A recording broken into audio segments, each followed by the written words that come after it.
I've been married for 5 years to my kind husband. We are very close but don't have children yet. We were looking forward to the day we would, until the accident happened. Please listen to this unbelievable story. My husband is kind to everyone, not just me. My parents adore him too. I have a sister who is very focused on her career. My husband got along well with her, even though she was always busy with work. Suddenly, my husband's work became very busy. He started coming home late and working on his days off. He was put in charge of a team and was always on his phone, staying in touch with his team members. Looking back, people might have found that suspicious, but I didn't. I just worried about his health. Then my sister, who lived alone in her own apartment, decided to move because of a new job. She wanted to buy furniture for her new place, so I planned to take her shopping in my car on a Saturday. However, on the day of the trip, my boss called and I had to go to the office. This was the only day off my sister had, and I didn't want to cancel. I realized my husband had the day off, which was rare lately. I asked him if he could take my sister shopping instead. He saw the trouble I was in and agreed, even though it felt a bit awkward. He asked if he could borrow my car since his was being repaired. I was grateful for his help and went to the office to deal with my work problem. It was the first time my husband and sister went out alone together. I wondered if they were doing well and if they had found the right furniture. After I finished dealing with the problem at work, it was dark. I pulled out my phone to call my husband and sister for dinner. That's when I got a call from an unknown number. "Hello. Am I speaking to Eric's family member?" a stranger asked. "Yes, I'm his wife. This is the police. Your husband has been in an accident." The man who said he was a police officer told me that the car my husband was driving had been in an accident. Both he and his female passenger were unconscious. I don't remember what I did after hearing the news, but I rushed to the hospital. I told the emergency receptionist my name and was taken to the ICU. Through the glass window, I saw my husband connected to tubes and covered in bandages. I was very worried about what would happen to him. My mother, who lived far away, arrived later, and we spent an anxious night together. The police told us more details about the accident. They said Eric had been driving on a clear road when a car ran a red light and hit him. The other driver was also seriously injured and being treated at the same hospital. The driver said Eric's car had been acting strangely before the crash, so the police were checking if Eric had fallen asleep at the wheel. A few days later, my husband and sister woke up and the doctors ran some tests.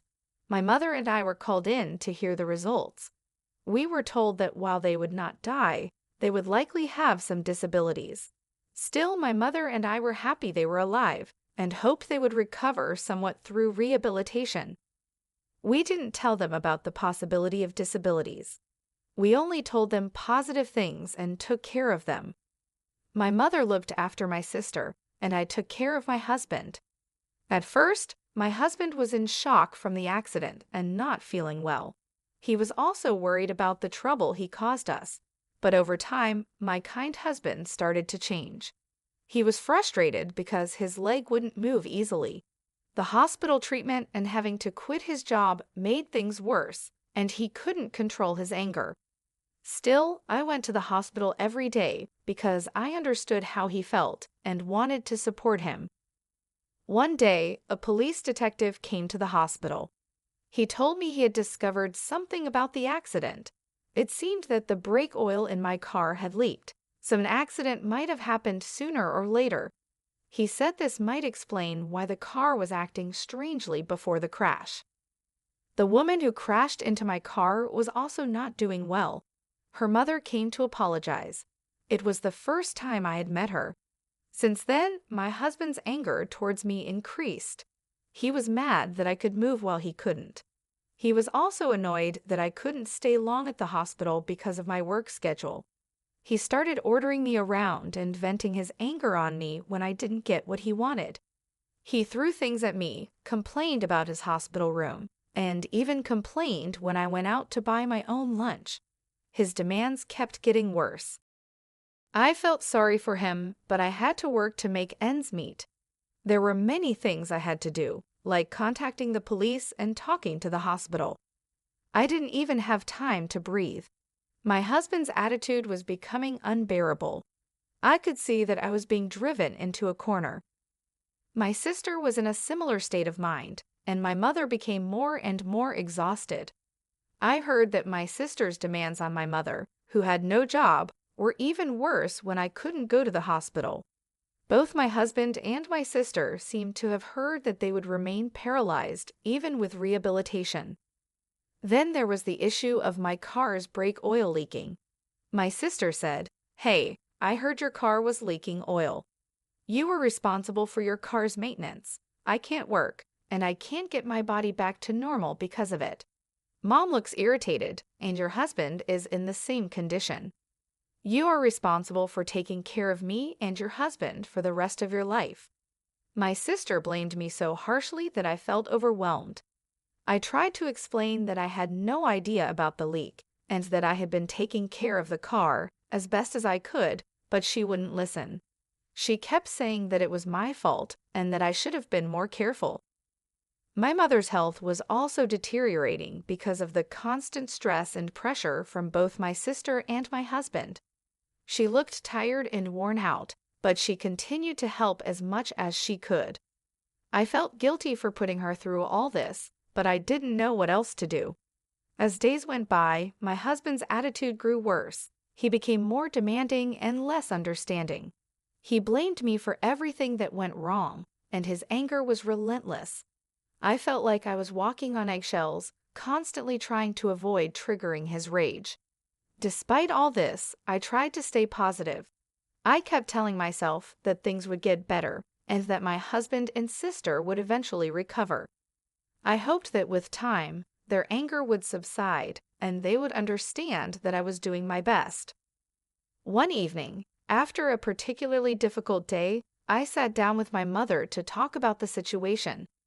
She listened patiently as I poured out my worries and fears. She reminded me that I wasn't alone and that we would get through this together. We decided to seek help from a counselor to find ways to cope with the stress and the emotional strain. It was a difficult decision, but we knew it was necessary for our well-being. As we started the counseling sessions, I noticed a slight change in my husband's behavior. He seemed to be more willing to talk about his feelings and frustrations. It wasn't a complete turnaround, but it was a start. My sister, on the other hand, remained hostile.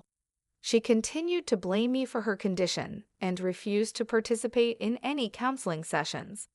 It was heartbreaking to see her so consumed by anger, but I knew I had to focus on what I could control.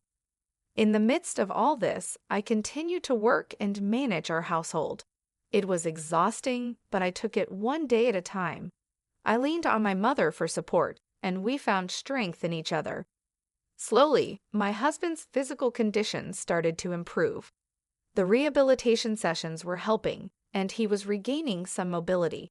His mood also improved slightly, and there were moments when I saw glimpses of the kind man I married. My sister, however, remained distant and bitter. I continued to reach out to her, hoping that one day she would let go of her anger and allow us to help her heal. It was a long and difficult journey, but I held on to hope. Through it all, I learned the importance of resilience and the power of love and support. Despite the challenges, I remained committed to my family, determined to see us through this tough time. And so, we continued our journey, facing each day with courage and hope, believing that brighter days were ahead. My sister blamed me so harshly that I was shocked and called my mother. She told me my sister had been like this for a long time and that she was too tired to go to the hospital. Still worried about my husband, I went to the hospital. When I didn't see him in his room, I found him with my sister in the common room. Visiting hours were almost over, and they were sitting alone together in the empty room. "Hey," my husband said, glaring at me. "I heard that if you had just taken the car in for inspection, none of this would have happened." "Yeah, but," I started to say. You are the reason why your sister and I are in this mess. The insurance will pay for it, and you're going to have to take care of us for the rest of your life. Remember that." Hearing those words, something snapped inside me. "Since when are you so close to my sister?" I asked. "What do you mean?" my husband replied. "You don't come here often, and your mom texted your sister to say she could come for a while. Since we both can't leave this place or walk, what's wrong with talking to your husband?" It felt like my husband and sister were ganging up on me. "I know, right," I said sarcastically. "You guys hadn't seen each other for a long time before the accident, right?" My husband ignored my question. "I'm talking about you taking care of us. You know that," he said. My sister didn't look at me but nodded when my husband said I would take care of them both for the rest of their lives. I didn't expect an answer, but I kept asking anyway, hoping they might understand how I felt. "I wonder if the person whose car hit you is getting better now," I said. "How should I know?" my husband snapped. "She ran into us when the traffic light was red. It's just unbelievable." "That's right," my sister added. "You can't imagine how scary it was. We really need to make sure we get some compensation from her, and I was so close to getting a promotion too. If I didn't cut in, they would just keep on complaining." I decided it was time to expose the truth. "There's something I need to let you know." "What?" "First of all, I had my car inspected before the accident." "Did you? Then the dealer should be sued. There's no way they didn't know the brake oil was leaking." "I know, right? So, right after the accident, the police called me. They wanted to know the cause of the accident, so they asked if they could look at my drive recorder. But that old drive recorder doesn't record sound, and it also doesn't start recording until after the accident, so you can't get anything out of it." "I see. It's just like I thought. You didn't know I had gotten a new drive recorder." My sister looked up in surprise. "What?" "I also installed another camera inside the car." Her face grew paler and paler. Drive recorders nowadays can start recording with even a slight shake of the car. The police contacted me and said they had seen the data." My husband looked confused, and my sister looked so pale she almost collapsed. "You were up to something, correct?" I confronted her. "What do you mean?" she asked, panicking. "You did something to the car," I said, turning to my husband. "You talk to her like she's your girlfriend." My husband stopped talking, apparently in panic. "I told you earlier that a slight vibration would start the recording, and so many intimate scenes between the two of you were recorded." I was so embarrassed when the police asked if it was my sister who was in the car with my husband. The blood drained from my husband's face. "You guys had been having an affair all this time. You had completely fooled me." Not knowing what to do, my husband started blaming my sister. "Linda isn't the only one at fault here." At that moment, the mother of the woman who had crashed into my car came to the hospital room. I had asked her to come over. "Don't you have anything to say to her?" I asked. My sister was taken aback by the sudden appearance of the small, frail woman. "Whoa, who's this?" she asked. "She's the mother of the woman who crashed into you. She should be the one paying for all this." Surprised by the woman's tears, my husband stopped talking. "She's the mother of the woman who crashed into you," I repeated. "She's also the mother of the woman who was your victim. Her name is Kelly. I'm sure you know who she is." Hearing the woman's name, my husband turned completely pale. My sister started to panic. "What is this? Do you know the woman who was driving the car?" she asked. "That means they knew it was your car, and she crashed into it. Who is she?" As my husband seemed at a loss for words, I decided to tell my sister what was going on. She was having an affair with Eric. He had told her that he would get a divorce soon, but he didn't. So when Kelly lied to him that she was pregnant with his baby, Eric told her to get an abortion. After that, she couldn't get in touch with Eric and wanted to hurt me to take revenge. "Wait, so that means," my sister started. "Right, you were in the wrong place at the wrong time," I replied. I can't believe I let something like this ruin my life, my sister groaned. The reality is that there is nothing you can do about it, no matter how much you cry or scream, I said. This didn't happen to completely innocent people. Now you understand what happened. You two were having an affair behind my back, and Linda was trying to get me injured or killed by messing with the brake oil in my car. But then she got in the car herself and ended up in the accident. I am the victim here. I was going to try not to divorce you if you apologized and confessed everything during your hospital stay, but you never showed any remorse. On the contrary, you treated me terribly. Do you remember how we wrote our divorce papers right after we got married? I never thought I'd use them, but I submitted the papers today. So you and I are no longer married. Bye. Having said all that, I left the dark and quiet hospital. I felt free, having finally released the resentment I had bottled up inside. But my mother was greatly shocked when she found out the truth. Not only was she hurt by my sister's infidelity, but she was also weighed down by the fact that she would have to take care of her physically disabled daughter all by herself. As I walked out of the hospital, I couldn't help but feel a mixture of relief and sadness. The weight of the betrayal from both my husband and sister was heavy, but the decision to finally free myself from the toxic situation brought a sense of liberation. The air outside felt different, lighter, as if a burden had been lifted off my shoulders. I got into my car and sat there for a moment, taking deep breaths. The city lights flickered around me, and the hum of traffic was a comforting reminder that life goes on. I thought about everything that had happened, from the accident to the shocking revelations.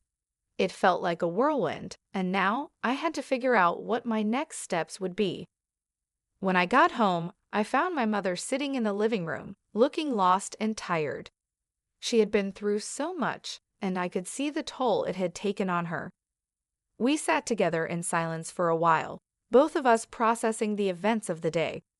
"I'm so sorry, Mom," I finally said. "I didn't want any of this to happen. I didn't know things would turn out this way." She looked at me with a sad smile. "It's not your fault, dear. You did what you had to do. I'm just worried about your sister. I don't know how we will manage." "We'll figure it out," I reassured her. "We'll take it one day at a time. Maybe we can find some help for her, someone who can assist with her care. You're not alone in this. We'll get through it together." The days that followed were challenging. My sister's condition required constant attention, and my mother and I had to adjust to a new routine. We hired a nurse to help with my sister's daily needs, which provided some relief, but the emotional strain was still present. My husband, now my ex-husband, tried to contact me several times, but I ignored his calls. I had nothing left to say to him. The divorce was finalized quickly, and I made sure to cut all ties. I needed to move on and start healing from the trauma. Work became a sanctuary for me. It was a place where I could focus on something other than the chaos in my personal life. My colleagues were supportive, and throwing myself into my tasks helped keep my mind occupied. Over time, the wounds began to heal.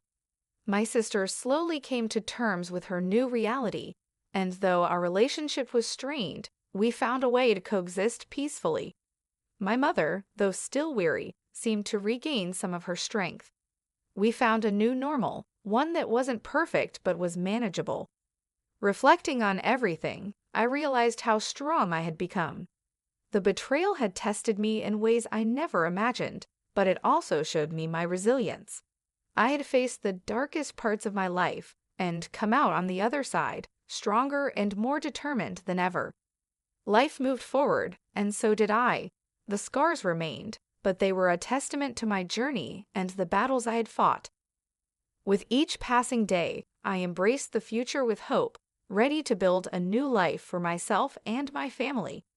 I've cut off all ties with Eric and Linda, but I couldn't leave my mother to handle everything alone.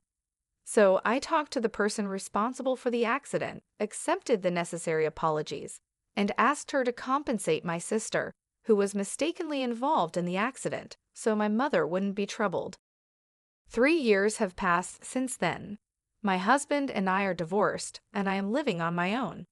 Back then, Eric and I were seen as a close couple, so the divorce surprised my coworkers. After that, more and more men approached me for advice. I thought it was because I was going through that phase when divorced women suddenly seem appealing to men. The image of my ex-husband lingered in my mind, and I couldn't bring myself to date anymore. I studied hard for a certification exam to build my career. I even joined an online business school that I could attend after work. When I was married, I never imagined wanting to do something like that. I never envied my sister, who had been a career woman, and I didn't think I would ever aspire to be one. But there I was, naturally aiming for that. Life is strange, I thought. Since then, my ex-husband has returned to his parents' house, but he seems to be treated as a burden by his family. His relatives blamed him for his bad behavior and the way he treated me. I hear that he is not doing well mentally and has been acting violently, causing lots of trouble for those around him. My sister also returned to our parents' house, but she too became mentally ill and continued to behave selfishly. My mother, exhausted, used my sister's savings and the accident compensation to put her in a care home. She asked me about it beforehand, but I had no reason to oppose it, so I told her she could do whatever she wanted. If I hadn't noticed anything back then, things might have been very different. I would have been like a slave for both of them for the rest of my life. I never thought about that before, but now I realize how different my life could have been. After everything that happened, I decided to focus on myself and my future. I studied hard and passed the certification exam I had been aiming for. This success led to a transfer to a new department where I could really use my skills and grow in my career. It felt good to achieve something for myself, to prove that I could rebuild my life. During this time, I also became close with the teacher who ran the online business school. We spent a lot of time together, and our friendship grew into something more. Unlike my ex-husband, he wasn't just kind to everyone, he was especially kind to me. He showed me what it felt like to be truly cared for and appreciated. We are soon to be married, and I feel incredibly fortunate to have found someone who supports and loves me. When I get home late from work, he makes sure to come back early to prepare dinner for us. He always thinks about my needs and makes an effort to create a happy and loving home. I have learned to cherish these small moments of happiness. They remind me of how far I've come and how much I have overcome. Every day, I feel grateful for the new life I have built and the love I have found. One evening, as I hurried home from work, I looked up at the stars and thought about everything I had been through. I made a wish upon a star, hoping for continued happiness and strength. The journey hadn't been easy, but it had led me to a place where I felt truly content. When I walked through the door, my partner was there, waiting for me with a warm smile and a delicious dinner ready on the table. His kindness and understanding were constant reminders of how much my life had changed for the better. We talked about our day, shared laughs, and made plans for our future together. My past, with all its pain and betrayal, seemed like a distant memory. I had learned to let go of the anger and resentment, and instead focus on the positive aspects of my new life. I found joy in the simple things, like cooking together, taking evening walks, and planning weekend getaways. My relationship with my mother also improved. She saw how happy I was and supported my new relationship. We talked often, and she visited us regularly. My sister was still in the care home, and while it was a difficult situation, my mother and I managed to find a balance. We made sure she was taken care of, but we also made time for ourselves and our own well-being. As my wedding day approached, I felt a mix of excitement and nervousness. I was about to start a new chapter in my life with someone who truly loved and respected me. On the day of the wedding, surrounded by friends and family, I felt an overwhelming sense of happiness and peace. I knew that I had made it through the darkest times and had come out stronger and more resilient.